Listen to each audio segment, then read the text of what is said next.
வணக்கம், இது உங்கள் ஓப்பனஸ் கிச்சன். இன்றைக்கி என்ன பார்க்க போகிறோன்னா, நல்ல ஒரு சுவையான கத்திரிக்காய் வறுவல் தாங்க பார்க்க போகிறோம். சிம்பிளாக ஈஸியாக செஞ்சு முடிச்சிடலாம். ரொம்பவுமே டேஸ்டியாக இருக்கும். சாம்பார் சாதம், ரச சாதம், தயிர் சாதத்தில் தொட்டு சாப்பிட ரொம்பவே நல்லா இருக்குங்க. வாங்க இந்த ரெசிபி எப்படி செய்கிறதுன்னு பார்க்கலாங்களா. 2 டேபிள் ஸ்பூன் அளவு எண்ணெய் சேர்த்திக்கலாங்க. எண்ணெய் சூடானதுக்கப்புறம் 1/2 டீஸ்பூன் அளவு கடுகு நல்லா பொரிஞ்சு வந்ததுக்கப்புறம் 5 பல் பூண்டு தோல் நீக்கிட்டு தட்டி சேர்த்திக்கலாங்க.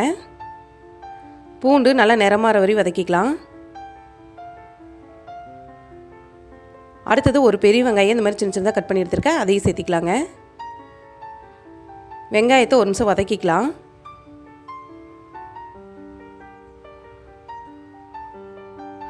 கொஞ்சமாக ஃப்ரெஷ்ஷான கருவேப்பிலையும் சேர்த்திக்கலாங்க. இந்த கத்திரிக்காய் வறுவல் சிம்பிளாக இருக்கும், ஆனால் டேஸ்ட் சூப்பராக இருக்குங்க. வெங்காயம் கருவேப்பிலையும் நல்லா வதங்கி வந்ததுக்கப்புறம் ஒரு மீடியம் சைஸ் தக்காளி எடுத்துக்கலாம். நல்லா பழுத்த தக்காளியை எடுத்துக்குங்க.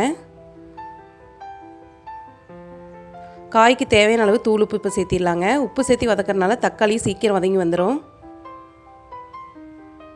1/2 கிலோ அளவு கத்திரிக்காய் எடுத்துருக்கேங்க. கத்திரிக்காயை கட் பண்ணி தண்ணியில் சேர்த்திக்கலாங்க, இல்லைன்னா கருத்த மாதிரி ஆயிரும்.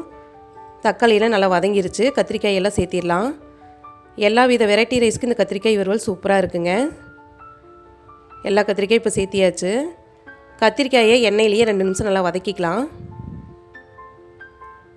நல்லா இந்தளவுக்கு வதக்கி விட்டதுக்கப்புறம் மசாலா தூள்லாம் சேர்த்திக்கலாங்க. 1/2 டீஸ்பூன் அளவு மஞ்சத்தூள், 1/2 டீஸ்பூன் அளவு மல்லித்தூள், 1 டீஸ்பூன் அளவு மிளகாய்த்தூள். உங்களுக்கு காரம் எந்தளவுக்கு வேணுமோ அந்தளவுக்கு நீங்கள் சேர்த்திக்கிங்க. 1/2 டீஸ்பூன் அளவு சீரகத்தூள். இதையெல்லாம் சேர்த்து நல்லா வதக்கிக்கலாம். தூள் சேர்த்தும் போது அடுப்பை மீடியம் ஃப்ளேம்லேயே வச்சுக்கலாங்க. நல்லா இந்தளவுக்கு வதக்கிட்டதுக்கப்புறம் 1/2 டம்ளர் அளவு தண்ணி சேர்த்திக்கலாம். காய் நல்லா வெந்து வரணும். கொஞ்சமாக தண்ணி சேர்த்துனா போதுங்க.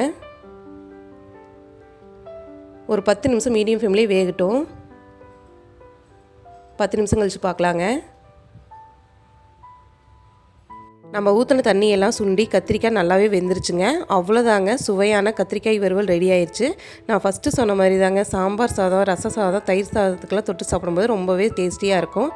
கடைசியாக கொஞ்சமாக கொத்தமல்லி தூவி இறக்கிக்கலாங்க. அருமையான சுவையில் கத்திரிக்காய் வறுவல் ரெடி ஆயிடுச்சுங்க. நீங்களும் இந்த ரெசிபியை வீட்டில் ட்ரை பண்ணி பாருங்கள், ரொம்பவே பிடிக்கும். இந்த வீடியோ உங்களுக்கு பிடிச்சிருந்துன்னா லைக் பண்ணுங்கள், ஷேர் பண்ணுங்கள், கமெண்ட் பண்ணுங்கள். மறக்காமல் ஓப்பனஸ் கிச்சனை சப்ஸ்கிரைப் பண்ணிக்கிங்க. அப்படி பக்கத்தில் இருக்கிற பெல் ஐக்கானையும் கிளிக் பண்ணிக்கிங்க. அப்போ தான் நாங்கள் போடுற புத்தம்புது வீடியோக்கள் உங்களுக்கு நோட்டிஃபிகேஷனாக வந்து சேருங்க.